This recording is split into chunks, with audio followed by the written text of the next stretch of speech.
রাত পোহালেই শহরে নির্বাচন, তার আগে কেন্দ্রীয় বাহিনীর জওয়ানেরা গাড়ি থামিয়ে রেড রোডে এই মুহূর্তে গাড়ি চেকিং চালাচ্ছে এবং তারা যে স্পেশাল চেকিংয়ের ব্যবস্থা করেছে ঠিক রেড রোডের সামনের যে অংশ সেই অংশ থেকে কিন্তু চৌরঙ্গি বিধানসভার মধ্যে পড়ে।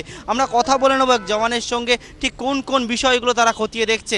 आप लोग कौन सा चीज़ देख रहे हैं एवं क्या कर रहे हैं? हम इलेक्शन ड्यूटी के लिए स्पेशल नाका ड्यूटी लगा हुआ है। जो इलेक्शन ड्यूटी में बाधा डालने के लिए कोई एक्सप्लोसिव आइटम गैर कानूनी हथियार ऐसा चीज़ आ रहा हो तो उसको हम स्पेशली चेक करें। गाड़ी के नीचे टायर का जो स्पेयर पर टायर रखा उसके नीचे और जो बैग क्या ढूंढ रहे हैं? उसके अंदर जो एक्सप्लोसिव आइटम हो सकता है, कोई स्फोटक आइटम जो गैर कानूनी हथियार कल इलेक्शन ड्यूटी के अंदर कोई बाधा डाल सके, ऐसे चीज़ों के लिए हम चेकिंग कर रहे हैं स्पेशल चेकिंग। নিরাপত্তার সময় যাতে নিরাপত্তাটাই প্রধান থাকে, সেই বিষয়ে নিরাপত্তার বিষয়টা সম্পূর্ণ সুরক্ষিত থাকে সেই বিষয়টা কিন্তু খতিয়ে দেখছে এই মুহূর্তে কেন্দ্রীয় বাহিনীর জওয়ানেরা।